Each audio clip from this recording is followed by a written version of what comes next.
Bom dia, meus amigos orquidófilos, tudo bem? Estou aqui na casa da minha amiga Inês Chagas. Eu vou abordar um assunto muito importante, que é solicitado pelo meu querido amigo Hussein. Mas agora eu vou falar de outras coisas, tá bom? Primeiro vamos para os beijos bem gostosos para a minha amiga Bruna da Silva, de Serra do Espírito Santo. Um beijo, Bruninha. Jéssica Vieira e Anderson. Um beijo, meus amores, de Bento Gonçalves, Rio Grande do Sul. Eliane, de Embu das Artes. Um beijão, meu anjo. Hugo Henrique, de Tocantins, beijão, querido. Matilde, de Várzea Grande, Mato Grosso, um beijo, tá? Jonatas, de Cotia, São Paulo, te amo, tá? Beijão. Gente, deixa eu falar uma coisa pra vocês. Eu tô 3 dias sem internet, porque um poste caiu e o fio arrebentou. Aí às vezes as pessoas acham que eu não estou respondendo no Zap e lá no canal, aqui no canal mesmo, porque eu não quero, na verdade...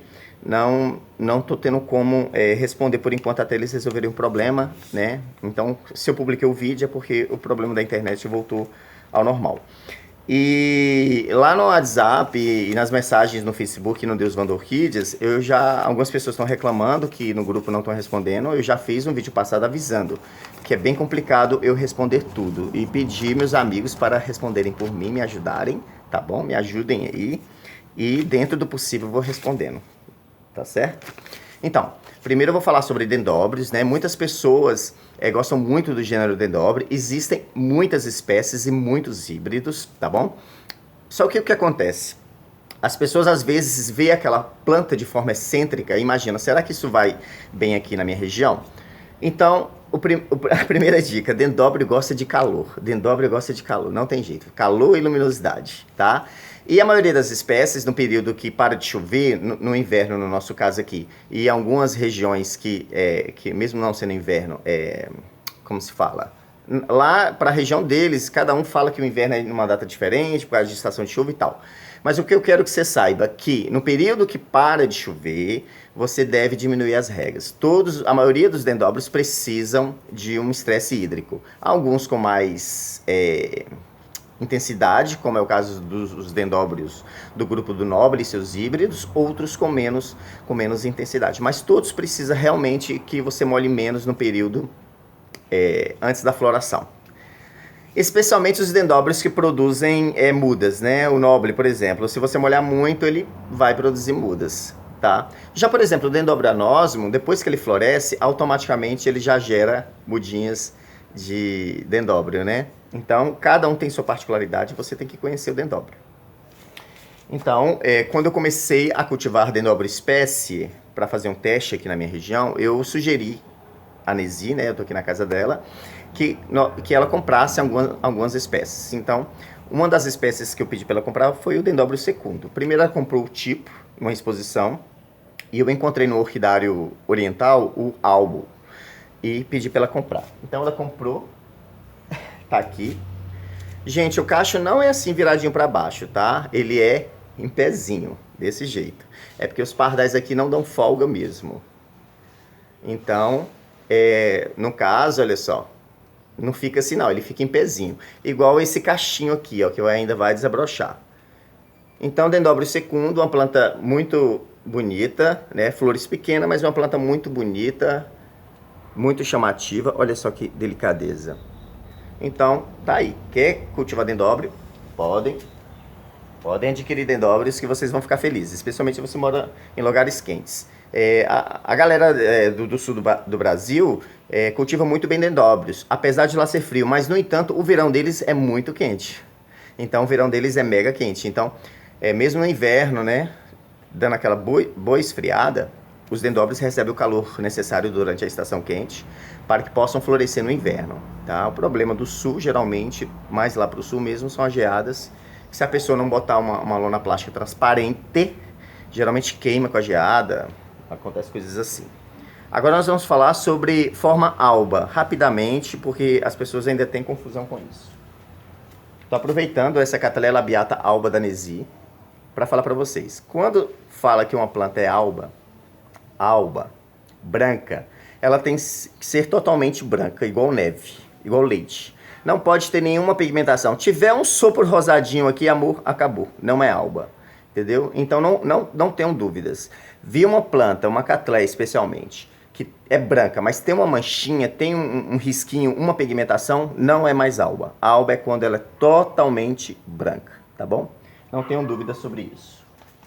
Me pediram para falar sobre Miltonia moreliana. Miltonia moreliana, Miltonia spectabilis, Miltonia clovese, Miltonia cândida, Miltonia regnelli, que eu vou usar agora como exemplo. Bem, aqui para nós, a melhor forma de cultivo é em cascas de madeira. Essa Miltonia regnelli eu dei de presente para a Nesi no aniversário dela de 2011. Né? A muda estava mais ou menos aqui mais para baixo e a planta começou a se desenvolver bem.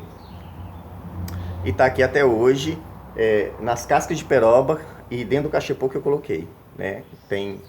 Então, vai fazer 6 anos agora no fim do ano que essa planta está aqui e sempre florífera, sempre bonita, raízes finas. Eu sempre já falei e sempre falo que orquídeas de raízes finas não gostam geralmente de vasos, porque as raízes elas morrem, ficam abafadas e esse tipo de planta precisa de um bom arejamento, um bom escoamento de água para que as raízes não apodreçam.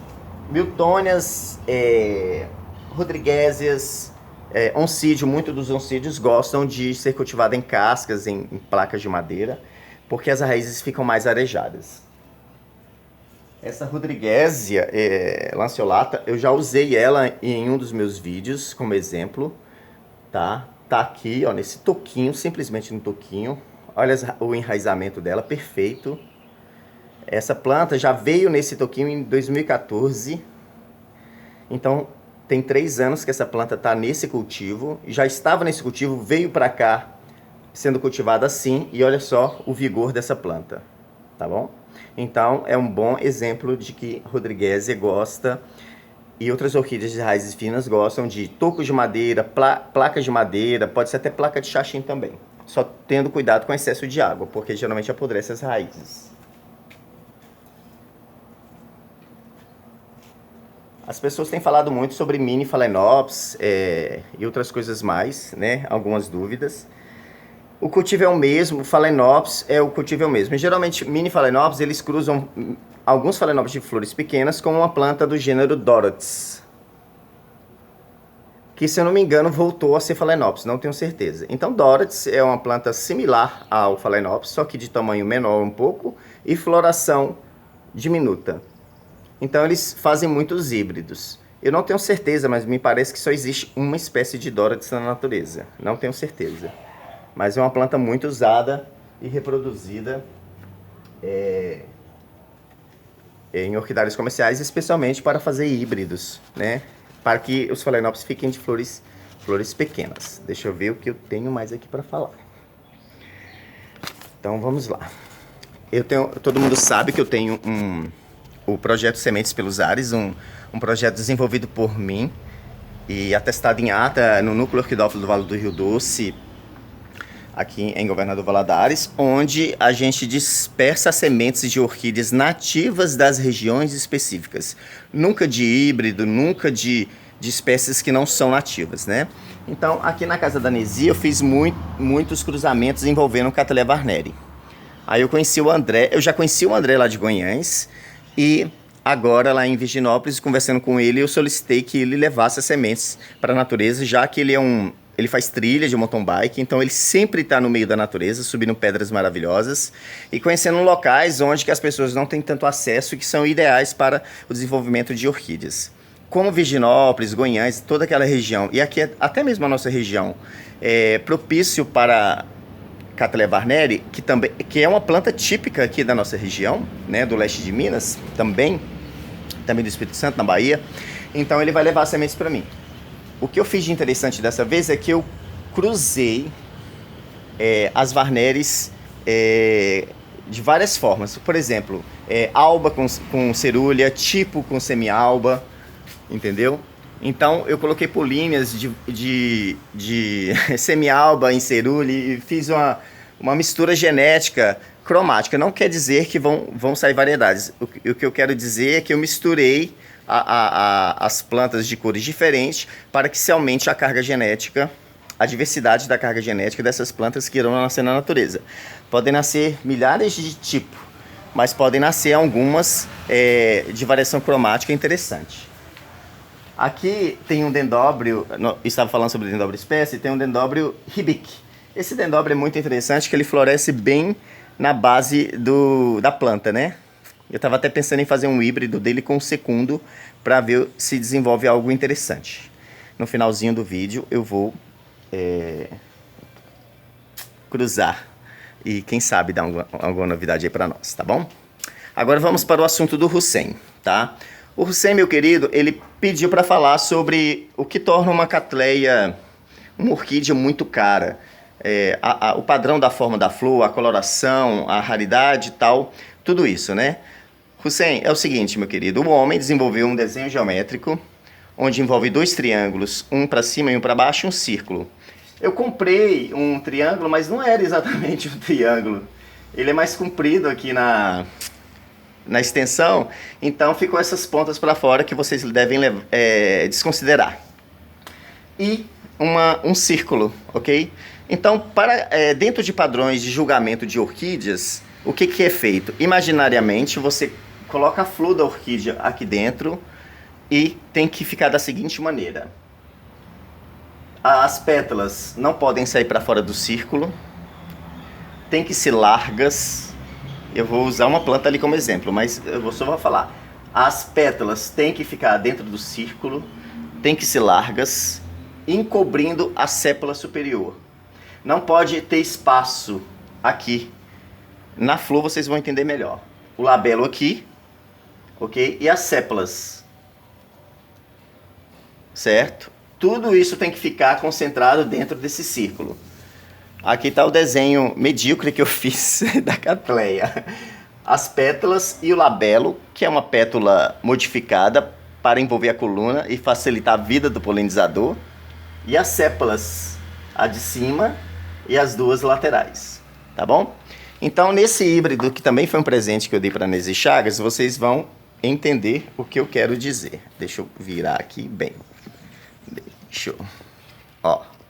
Essa planta, ela pode ser considerada uma planta de boa forma, porque não existe espaço entre as duas pétalas, da direita e da esquerda, com a sépala dorsal, a sépala de cima. Vou pegar uma planta que não tem uma boa forma para explicar isso para vocês. Olha só, o problema dessa planta é que as pétalas delas são levemente retorcidas. E ela seria espetacular se fosse espalmada. Esses julgamentos, eles são mais criteriosos com Cattleya nubilis, e Cattleya valkyriana, porque são plantas que naturalmente proporcionam essa visão. O labelo está proporcional, só que eu vou usar o termo amassado, mas é diforme, né? Não tá aquele labelo franjadinho e ele tem uma leve dobradura aqui, ó, que já tira a pontuação dela, certo? Mas no geral essa planta tem uma boa forma. Aí, o que acontece? Deixa eu ver se eu acho uma planta aqui que não esteja com tanta... Esse híbrido aqui da Nesi também é um híbrido de boa forma. Tá vendo? Já você já consegue ver um leve espaço aqui que não encobre a sépala totalmente. O labelo dele também tem uma pequena dobradura que já tira um pouco da pontuação da planta.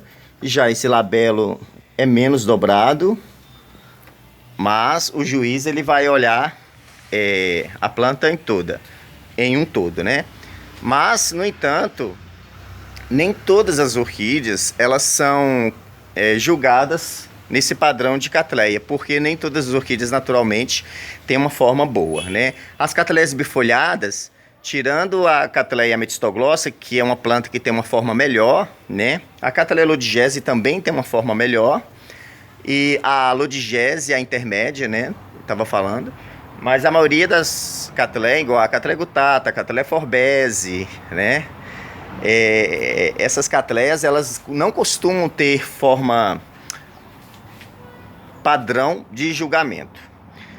Então, o que faz uma orquídea ser cara, Hussein, primeiro a forma da flor, né? Isso manda muito, igual a Cattleya valquiriana feiticeira, apesar de ser tipo, é uma planta espetacular.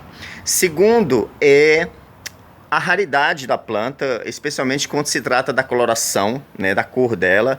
Quando, por exemplo, surge uma Cattleya valquiriana de forma boa, com uma coloração que nunca foi vista, essas plantas elas são muito valorizadas.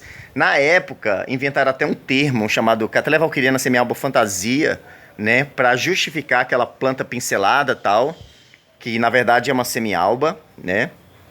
Então, tudo isso faz com que a planta se encareça. Agora, também, o que acontece? Tem o dono da planta, né? Tem orquidário X, orquidário X, orquidário X. Esses 3 orquidários reproduziram a mesma planta. Cada um vai colocar o preço que quiser nelas.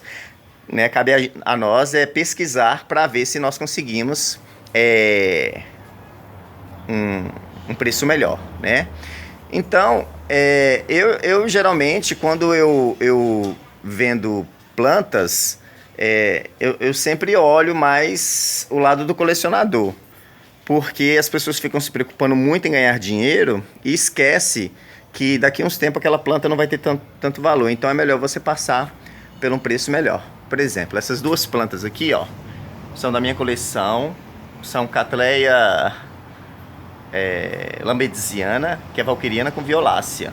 Uma é semialba e outra é tipo, plantas muito bonitas. Eu passei para Nezê por um preço assim, bem aquém do que elas valem. Mas como a minha planta entorcerou, eu tirei os cortes e vendi para ela, porque ela é apaixonada por catacetas, assim como eu, híbridos naturais e etc. Espero que tenha ficado assim bem esclarecido tudo isso, viu, Hussein? E nos demais assuntos, se alguém tiver dúvida, vocês podem perguntar. Beijão.